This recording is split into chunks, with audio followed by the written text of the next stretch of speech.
Bakri. Amin ya rabbal Amin, alamin. Ustaz. Amin ya rabbal alamin.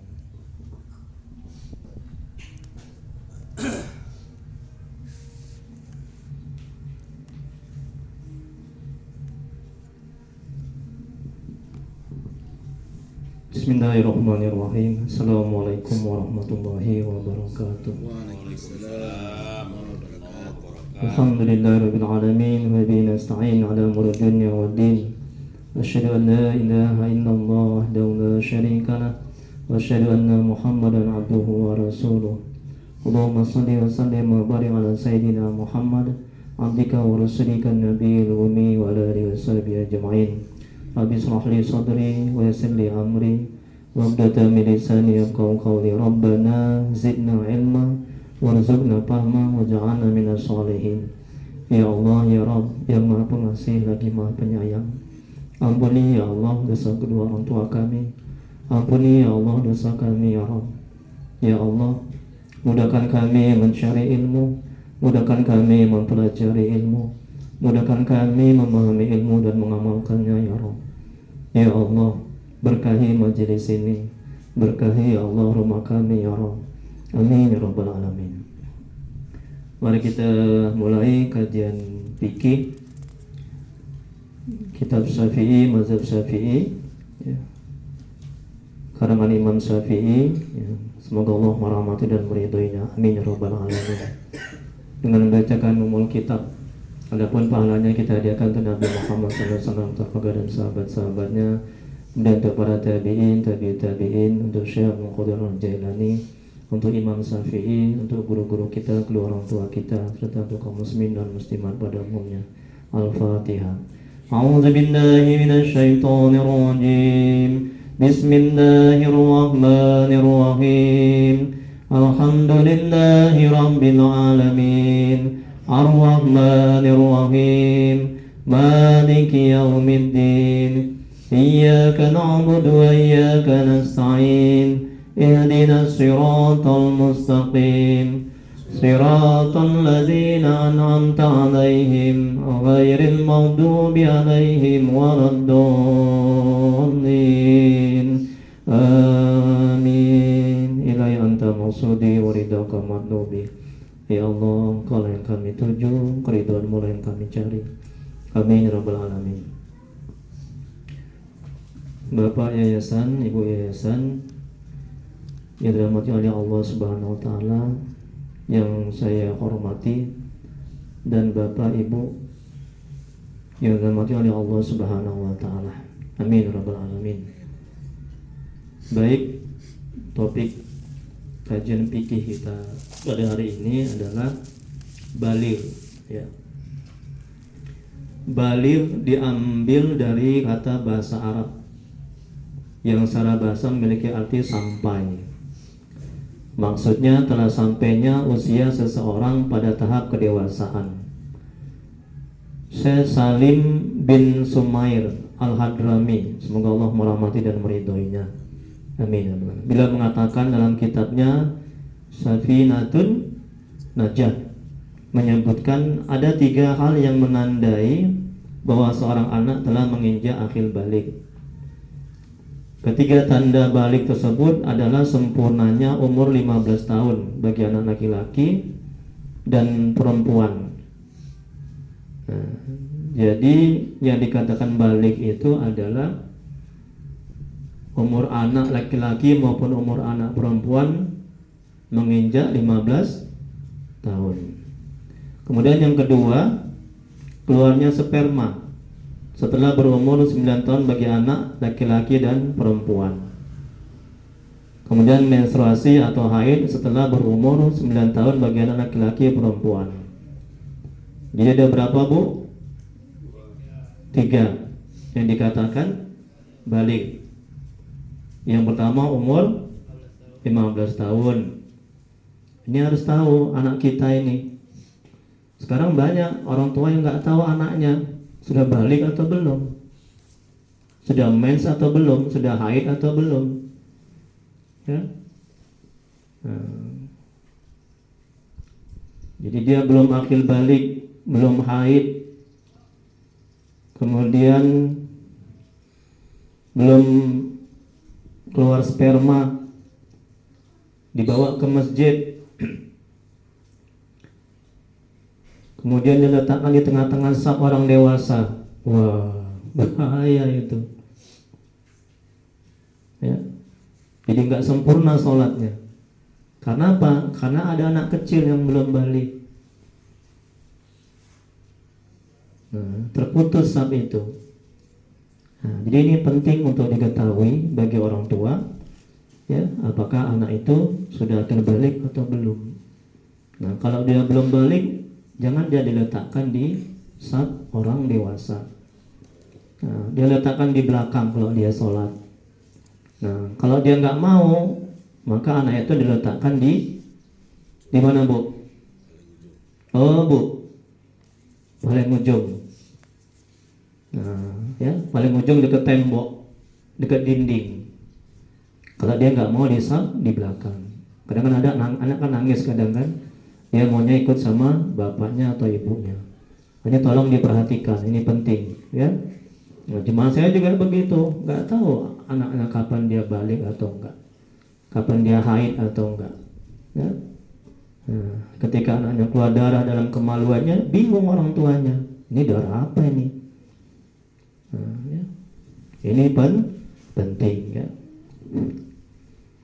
Kemudian berikutnya dalam kitab Kasifatus Sajak Imam Nawawi Al-Bantani, semoga Allah merahmati dan meridhoinya. Masya Allah, ini wali Allah ini ulama besar ini, ya, Imam Nawawi Al-Bantani, ya. Itu menjelaskan ketiga tanda tersebut sebagai berikut. Yang pertama, sempurnanya umur 15 tahun berlaku bagi anak laki-laki dan perempuan dengan menggunakan perhitungan kalender Hijriyah atau Qamariyah. Kemudian seorang anak baik laki-laki maupun perempuan yang telah mencapai umur 15 tahun, ia telah dianggap balik meskipun sebelumnya tidak mengalami tanda-tanda balik yang lain. Nah, ini, ya. Kemudian berikutnya yang kedua, tanda balik kedua adalah keluarnya sperma, ya, ihtilam, mani setelah usia 9 tahun secara pasti menurut kalender Hijriyah. Ya.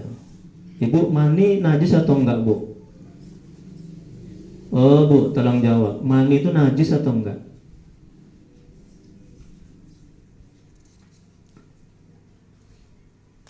Mani itu najis atau enggak, Pak? Pak Haji. Ada mani, ada maji, ada wadi, madi, waji, madi, mani. Ada 3 tuh, Bu. Mesti tahu tuh, Bu. Oh, Bu, kan Ibu. Mani itu najis atau enggak, Bu? Najis. Ada najis lalalala katanya. Apa, Bu? Ini harus tahu ini, ya. Banyak orang nggak tahu. Nah, jadi maji, wadi itu najis. Kalau keluar nggak perlu mandi besar. Kalau mani itu nggak najis, Bu. Tapi kalau keluar mani mesti mandi besar. Itu dia. Ya, ketawa, Bu.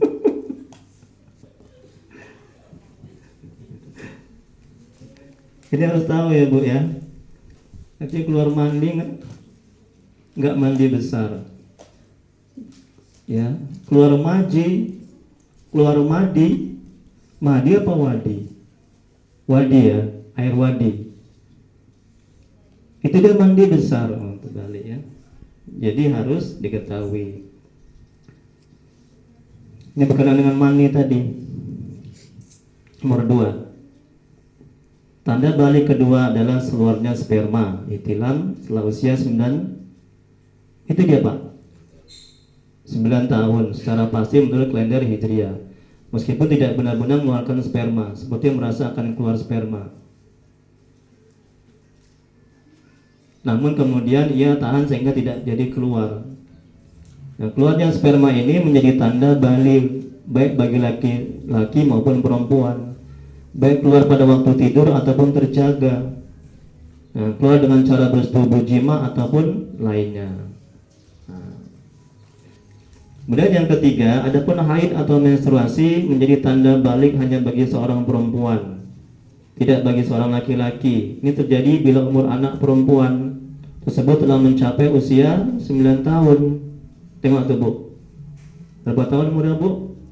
Menstruasi Bu, anak perempuan 9 tahun. Nah, bukan secara pasti, ada 9 tahun tidak mens.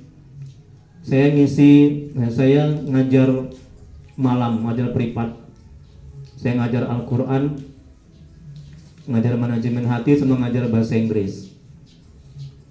Nah, saya ngajar orang tuanya juga. Jadi ada anak murid saya itu, saya tanya, dia kelas 4 SD kalau nggak salah. Kakak umur berapa? Umur berapa tahun umurnya ya? Lebih dari 9 tahun umurnya. Kakak sudah menstruasi, sudah haid, sudah keluar darah kemaluannya. Belum Ustaz. Nah, tengok itu kan. Jadi 9 tahun ini bukan merupakan patokan, tapi umumnya biasanya anak yang 9 tahun itu sudah menstruasi. Ini kata ulama, bukan kata Ustaz ya. Jadi umur 9 tahun keluaran sperma itu menjadi tanda baligh ya.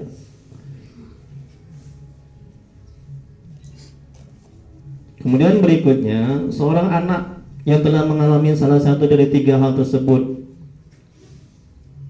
ya, dianggap telah balik atau bisa disebut telah mukallaf, yang berarti menanggung beban perintah-perintah syariat. Tengok Ibu. Oh Bu, tolong perhatikan Bu. Apabila anak telah balik ya, dia sedang dikenai beban kewajiban ya, perintah-perintah agama. Nah, jadi orang tua harus atau berkewajiban untuk menyuruhnya ibadah, nyuruh sholat ya, suruh mengaji, suruh mencari ilmu. Ia telah berkewajiban melakukan sholat 5 waktu sebagaimana mestinya. Tengok nih kan, puasa bulan Ramadan, berhaji bila mampu, dan kewajiban-kewajiban lainnya. Bila belum balik, tidak menanggung beban syariat. Bila dia belum akhir balik, maka dia tidak dikenai beban kewajiban syariat. Artinya belum wajib dia sholat. Tapi gitu pun umur 7 tahun, Bu. Oh Bu, umur 7 tahun ya Bu ya. Apabila kita punya anak umur 7 tahun, maka sangat dianjurkan untuk menyuruhnya ibadah. Tidak wajib ya. Supaya apa? Supaya dia terlatih. Anak saya umurnya 9 tahun. Anak saya umurnya 7 tahun SD, yang paling kecil. Alhamdulillah sudah sholat 5 waktu Bu. Kami orang tuanya saya suruh itu, bangun dia subuh, dia ikut ke masjid. Maghrib ikut ke masjid. Kalau nggak ke masjid dia sholat zuhur. Dek, dia sholat zuhur. Belum Pak, nah, sekarang sholat. Nah begitu. Itu umur 7 tahun tuh Bu. Nah nanti ketika dia akhir balik umur 15 tahun, dia nggak disuruh lagi Bu. Jadi kita nggak payah, kita nggak cerewet. Kenapa? Karena Allah bisa, karena biasa. Kalau dari umur 7 tahun kita sudah menyuruh, tapi jangan pakai pukul, jangan pakai marah. Kalau dia nggak mau, nggak usah kita paksa. Namanya 7 tahun, ya kan? Tapi kalau dia sudah akhir balik, harus kita pukul. Karena dia sudah dikenai beban kewajiban agama. Nah, bagaimana mukulnya? Mukulnya nggak boleh sampai berdarah untuk mendidik. Di bagian mana kita mukul? Mukulnya di bagian pinggul, gitu. Nah, tapi usahakan mukul itu jalan terakhir. Usahakan hukuman-hukuman non fisik. Apa Bu contohnya Bu? Bu, hukuman non fisik apa contohnya? Kalau anak nggak sholat, sudah akhir balik. Jadi hukuman fisik itu terakhir. Nah, hukuman non fisik apa contohnya? Hukuman non fisik contohnya tidak dikasih uang jajan. Gitu, Bu. Apalagi contohnya? Kalau dia biasa main HP, jangan kasih HP. Apalagi contohnya non fisik. Nah, kalau dia makan, gak usah kasih ikan. Ya, Bu. Loh, Pak, mana ikan saya kok nggak dikasih? Udah, kamu makan nasi aja udah, masa pakai ikan. Kamu sih nggak sholat. Hah? Oh, telur ya. Bapaknya makan telur, makan ikan. Nggak, artinya ya Bu ya, artinya begitulah Bu ya. Jadi hukuman fisik itu usahakan di akhir, jangan didahulukan. Jadi hukuman-hukuman non fisik dulu. Nah, kalau itu juga dia juga nggak mau juga, baru dipukul ya. Baik, yang mana sekarang Bu? Hadis Nabi Rasulullah SAW bersabda, diangkat pena atau tidak dibebani hukum atas 3 kelompok manusia, yaitu anak hingga balik. Anak-anak nggak berdosa. Kalau dia sudah akil balik, berdosa dia kalau nggak sholat. Kalau orang tuanya tidak menyuruhnya, orang tuanya berdosa. Nah, makanya orang tuanya ini punya kewajiban besar terhadap anak-anak. Jangan dibiarkan. Pak, Ma, pergi sebentar ya sama pacarku. Gak boleh. Pacaran haram. Tapi Pak, Ma, nanti pulang bawa mie ayam. Oh ya, boleh lah, boleh.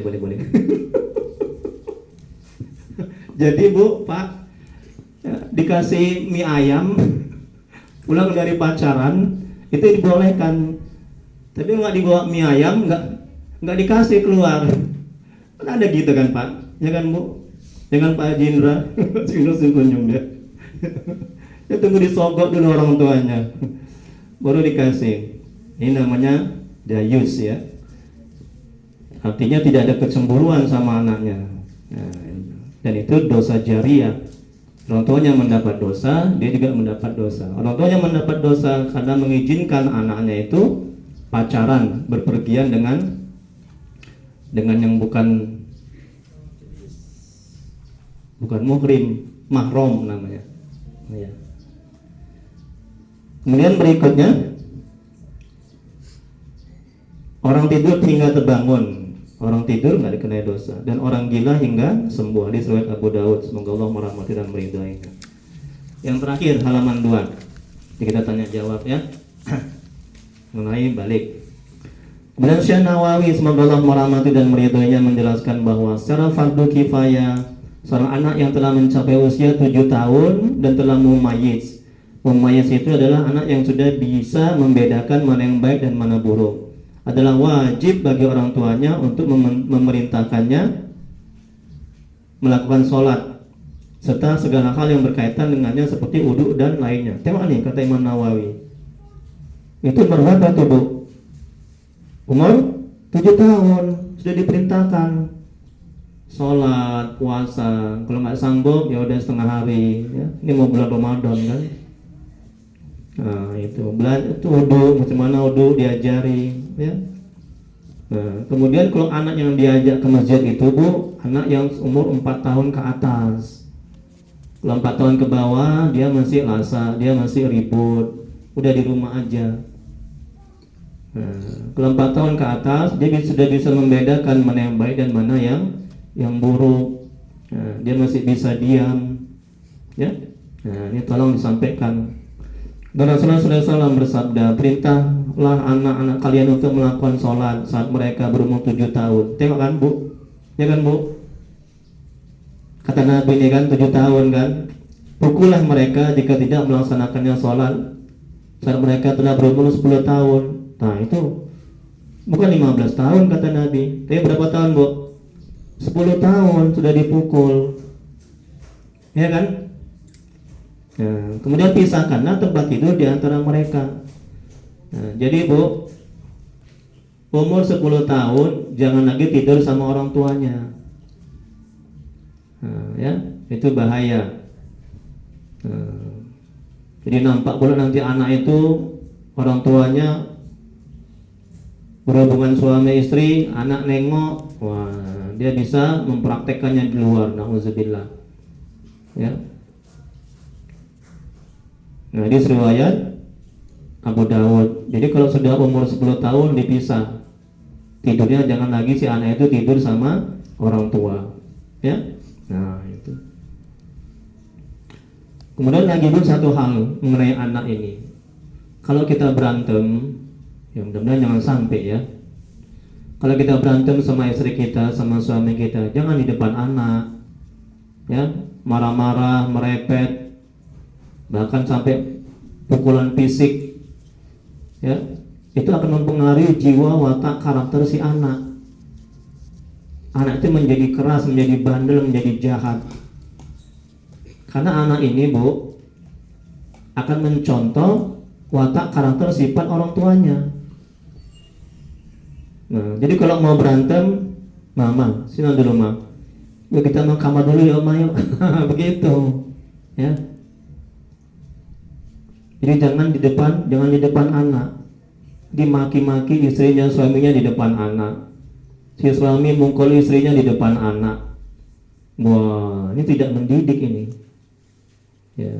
Anak itu ingatannya, memorinya bersih, bening. Dia cepat menangkap dan mengamalkan, mengikuti apa yang dilakukan orang tuanya. Makanya kalau anak kita mau baik, anak kita mau soleh-soleha, orang tuanya harus taat dulu. Banyak zaman saya tuh, Ustaz, anak saya susah untuk ibadah. Bu, ibu sholat enggak? Enggak sholat, Ustaz. Loh, enggak bisa itu, Bu. Anak mau sholat kalau orang tuanya enggak sholat. Enggak bisa tuh anak taat kalau bapaknya itu enggak taat. Jadi anak itu bagaimana bapak, bagaimana orang tua. Nah, ya.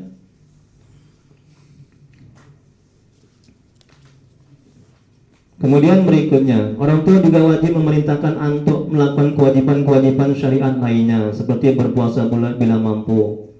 Nah, coba anak saya yang umur 7 tahun itu, Pak, adik mau puasa 1 hari penuh lah, Pak. Coba semangatnya itu, alhamdulillah. Jadi saya bilang, jangan dek, nanti adik nggak tahan, setengah hari aja dek. Tapi semangatnya, dia mau 1 hari penuh. Umurnya baru 7 tahun itu. Alhamdulillah. Ya. Nah, jadi orang tua juga wajib memerintahkan untuk melakukan kewajiban-kewajiban syariat lainnya seperti berpuasa bila mampu. Perintah ini tentunya disertai dengan kalimat ancaman seperti bila engkau tidak mau sholat maka uang jajanmu tidak diberikan. Tengok kan? Nah, jadi kalau dia sudah umur 10 tahun nggak mau sholat, jangan langsung dipukul. Ya. Berikan ancaman-ancaman hukumannya. Adik kalau nggak sholat nggak kasih uang jajan. Kalau nggak sholat jangan main HP. Kalau nggak sholat nanti nggak usah sarapan. Makan siang aja udah. Mama pelit kali. Biarlah. yang penting mama selamat, adik selamat nanti dunia akhirat. Kalau nggak sholat jangan main sama tetangga itu. Nggak boleh main keluar-keluar. Nah begitu. Jangan langsung puang ditampar, dilibas. Wah. Ya, si anak jadi mentalnya, jadi watak karakternya, mentalnya, jiwanya jadi rusak. Ya, kalau langsung pakai kekerasan. Ini kata ulama. Ya. Kemudian berikutnya, ini tadi kan katanya kan bilang kau tidak mau sholat, maka uang jajanmu tidak diberikan. Atau kalimat lainnya. Pada usia ini pula kepada sang anak, orang tua wajib mengenalkannya perihal Nabi Muhammad. Tengok Bu. Ya. Kenalkan Nabi Muhammad, ya. Jangan artis-artis dikenalkan. Ini orang tua artis dikenalkan, ya. Lebih kenal artis ketimbang Nabi Muhammad. Ya. Kemudian kapan dan di mana beliau dilahirkan, meninggalnya kapan, dikebumikannya kapan. Kemudian berikutnya, adapun batasan seorang anak telah memayyiz adalah apabila ia telah mampu makan, minum dan beristinja secara mandiri. Ini dia batasannya. Bila anak telah memayyiz namun belum mencapai usia 7 tahun, maka orang tua hanya disunahkan, bukan diwajibkan. Tengok kan? Belum 7 tahun. Sunnah hukumnya itu. Dapat pahala kita, adik, sholat ya. Ya. Memerintahkan anaknya melakukan kewajiban-kewajiban syariat. Kemudian saat usia telah mencapai 9 tahun dan di pertengahan menuju usia 10 tahun, Bila sang anak masih belum juga mau melakukan kewajiban-kewajiban tersebut, maka orang tua wajib memukulnya. Tengok kan? Wajib. Jadi berdosa orang tua tidak memukul atau tidak memarahi anaknya yang nggak sholat. Berdosa orang tuanya itu. Anak nggak sholat dibiari, anak nggak puasa dibiari, anak nggak ngaji dibiari, ya berdosa orang tuanya itu. Ini kata ulama. Tentunya dengan pukulan yang tidak menyakitkan. Ini dikarenakan pada usia ini ada kemungkinan sang anak telah masuk masa balik. Pendek kata, sebelum anak mencapai status balik atau mukallaf, orang tua semestinya telah membiasakannya. Tengok bu, kata ulama bu, orang tua semestinya telah membiasakannya dengan melakukan kewajiban-kewajiban syariat. Nah, kalau bapak ibu pergi ke pengajian, ajak bu anak itu bu, kan dapat bontot, ya kan? Kalau wirid aja anak itu kan dapat bontot. Nanti dia terbiasa bu ikut pengajian. Kalau sholat begitu juga. Tapi ingat, anak yang sudah umur 4 tahun ke atas diusahakan, dianjurkan agar dia tidak ribut, tidak main-main. Dan dia bisa, karena dia sudah bisa membedakan mana yang baik dan mana yang buruk. Nah, agar kelak ketika sang anak telah balik, ia telah terbiasa dengan kewajiban-kewajiban tersebut. Ala bisa karena apa bu? Ala bisa karena biasa. Kalau dia sudah terbiasa dengan sholat, ya, dengan ke masjid, dengan mengaji, nanti besar nggak susah lagi. Kemudian berikutnya yang terakhir, Rasulullah SAW bersabda, hak anak atas kedua orang tuanya. Ini tolong perhatikan bu. Kadang nggak tahu kewajiban si anak, kewajiban orang tua. Ini hak anak atas kedua orang tuanya. Artinya kewajiban orang tua ada 3. Ulama lain mengatakan ada 5. Ini kata Nabi, hadis riwayat Abu Hurairah, semoga Allah merahmati dan meridhoinya. Apa yang pertama? Hak anak diberi nama yang baik. Apa nama yang baik bu? Oh bu, apa nama yang baik? Pak Haji Indra apa? Pintar, contohnya? Ibrahim. Ya, diawali dengan Muhammad. Misalnya Muhammad Indra. Pak Haji Indra pakai Muhammad? Oh enggak. Nanti saya kasih. Ya, diawali dengan Muhammad. Misalnya Muhammad Indra. Kemudian diawali dengan Abdullah. Nama anak saya Abdullah. Yang pantu digontor itu kan. Abdullah Haris Muhasibi nama anak saya. Abdullah. Kemudian diawali dengan Abdul, dengan apa lagi? Muhammad Abdullah Siti. Yang Siti. Nah, Abdullah Abdul Somad. Somad. Ya. Nah, itu nama yang baik. Jangan sok-sok mentang-mentang dari Al-Qur'an dibuatnya namanya apa? Abu Lahab. Mentang-mentang mau pakai nama Al-Qur'an, ya. Abu Jahal. Abu Jahal kemarin dulu Abu Jahal, belikan dulu cabe. Itu sok-sok ini, sok-sok diambil dari Al-Qur'an. Jangan ya. Jadi nggak semua juga nama yang dari Al-Qur'an itu baik. Nah, Abu Lahab tuh buruk, Abu Jahal tuh buruk. Kemudian Annar, sini Annar. Apa Annar bu? Neraka. Tapi neraka ya Allah, jangan ya. Nah, jadi mesti dikonsultasi sama ustadz lah yang ngerti. Ini ya, beri nama yang baik kata Nabi. Kemudian diajarkan Al-Qur'an, ini kewajiban. Jadi berdosa orang tua kalau tidak mengajarkan Al-Qur'an. Kalau dia nggak pandai, nggak mampu, panggil seorang ustadz, ajarkan ke rumah atau masukkan dia ke madrasah. Kemudian hak anak juga menikahkan kalau udah besar. Nah, ulama yang lain mengatakan menambahkan hak anak atau kewajiban orang tua adalah memberi makan, memberikan pakaian, memberikan pendidikan agama, ya. Nah, itu kewajiban harus tahu itu. Kalau udah menikah, Ustaz, apakah berkewajiban si orang tua kepada anaknya? Tetap bu, ya bu ya. Sekalipun anak itu sudah menikah, maka orang tua berkewajiban. Apa kewajibannya? Amal ma'ruf nahi mungkar. Amal ma'ruf menasihati, abang, kakak udah sholat, begitu. Jadi nggak boleh kita lepas, nggak boleh kita nggak mengingatkan walaupun dia sudah menikah. Tetap itu, ya kita ingatkan. Abang, kakak nggak boleh begitu, nggak sholat. Tetap menasihati dalam ketaatan, ya. Walaupun dia sudah menikah. Ini penting, Dan yang terakhir dari sahabat Jabir bin Samurah, semoga Allah merahmati dan meridhoinya, Rasulullah SAW bersabda, nah pengajaran seorang pada anaknya lebih baik dari ibadah atau pahala sedekah 1 sak, di riwayat Tirmidzi. Semoga Allah merahmati dan meridhoinya. Tengok kan, kita mengajarkan anak kita itu lebih baik ketimbang ibadah atau pahala dari sedekah 1 sak, lebih baik daripada pahala. Jadi mengajarkan anak itu besar kali pahalanya. Kemudian berikutnya dari Ayub bin Musa, semoga Allah merahmati dan meridhoinya, dari bapaknya, dari kakeknya, Rasulullah SAW bersabda, tiada pemberian orang tua terhadap anaknya yang lebih baik dari adab yang baik. Tengok kan, pemberian orang tua yang terbaik, yang bernilai, yang besar pahalanya adalah mengajarkan akhlak, mengajarkan adab, sopan santun, mengajarkan anak, ya, pendidikan agama, itu yang terbaik. Dan dari sahabat Abdullah bin Abbas, semoga Allah merahmati dan meridhoinya, dari Rasulullah SAW bersabda, muliakanlah anak-anakmu, perbaikilah adab mereka, akhlak mereka perbaiki, adab mereka perbaiki, sopan santun mereka perbaiki, sifat watak karakter mereka perbaiki. Itu kewajiban orang tua. Ya, hadis riwayat Ibnu Majah, semoga Allah merahmati dan meridhoinya. Wallahu a'lam. Hanya Allah yang Maha mengetahui. Baik Bu, mungkin ada yang perlu didiskusikan sebelum kita tutup dengan doa. Jam 11:35. Ada Bu, Pak? Piki. Ibu-ibu yang mau bertanya, Kalau nggak ada, kita doa. Bu Lupa ada bertanya, Bu Lupa.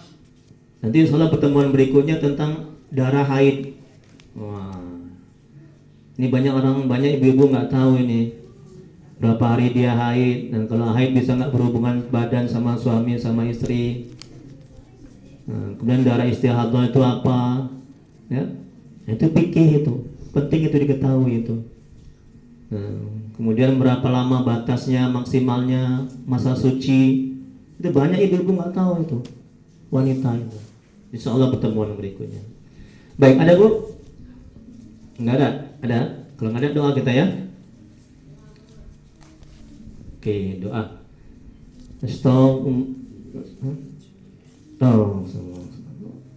Bapak Abdullah bin Abdullah, Ibu Iriani binti Primo Wijaya. Ini doakan. Iya. Yang udah meninggal dua-dua. Udah meninggal Ibu? Dua-dua ya. Ya.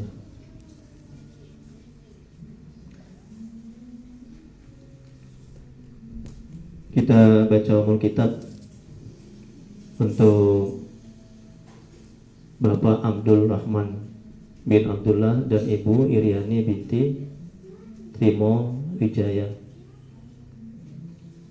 Semoga diampuni dosanya, diterima amal ibadahnya, dijauhkan dari siksa kubur, dan dimasukkan ke surganya Allah, sebaik-baiknya surga. Al-Fatihah. A'udzu billahi minasy syaithanir rajim. Bismillahirrahmanirrahim. Alhamdulillahi rabbil alamin. Ar-Rahmanir-Rahim. Maliki yaumiddin. Iyyaka na'budu wa iyyaka nasta'in. Ihdinas siratal mustaqim. Siratal ladzina an'amta 'alaihim ghairil maghdubi 'alaihim waladdallin. Amin. Bismillahirrahmanirrahim.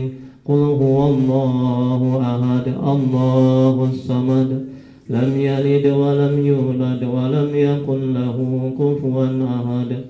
Bismillahirrahmanirrahim. Qul huwallahu ahad, Allahus samad, lam yalid wa lam yulad wa lam yakul lahu kufuwan ahad. Bismillahirrahmanirrahim. Qul huwallahu ahad, Allahus samad, lam yalid wa lam yulad wa lam yakul lahu kufuwan ahad. La ilaha illallah wallahu akbar.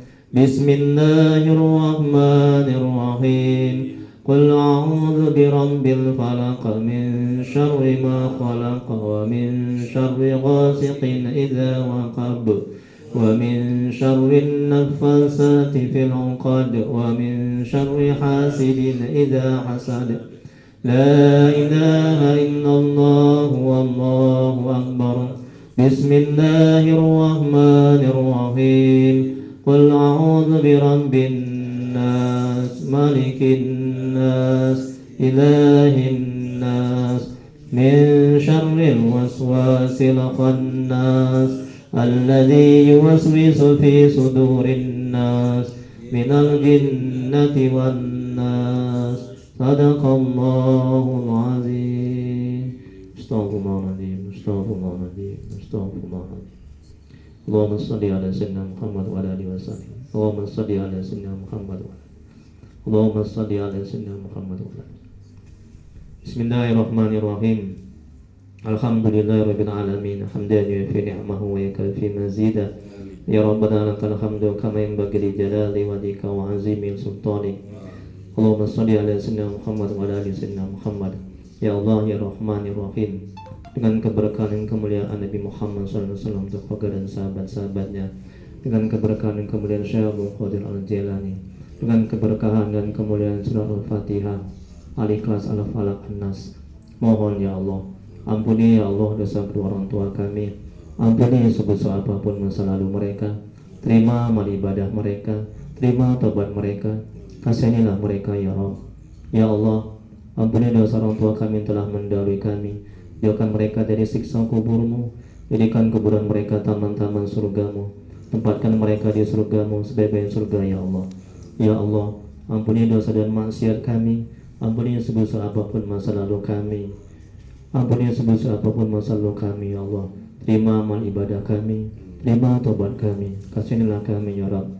Ya Allah, ampuni ya Allah dosa almarhum Bapak Abdul Rahman bin Abdullah dan almarhumah Ibu Iriani binti Trimo Wijaya. Lapangkan kuburan mereka, jauhkan mereka dari siksa kuburmu, tempatkan mereka ya Allah di sebaik-baiknya tempat di surgamu yang terbaik ya Rabb. Allahumma fir lahum warhamhum wa'afihim wa'afu anhum wa akrim nuzulahum wajal jannata maswahum. Allahumma jal qabrahum rawdatan min riyadil jannah wa la tajal qabrahum hufratan min hufarin niran. Rabbana atina fid dunya hasanah wa fil akhirati hasanah wa qina azaban nar. Wa sallallahu ala sayyidina Muhammad wa ala alihi wasallam. Subhana rabbika rabbil izzati amma yasifun wa salamun alal mursalin walhamdulillahi rabbil alamin. Allahumma shalli ala sayyidina Muhammad. Taqabbalallahu minkum. Assalamualaikum warahmatullahi wabarakatuh.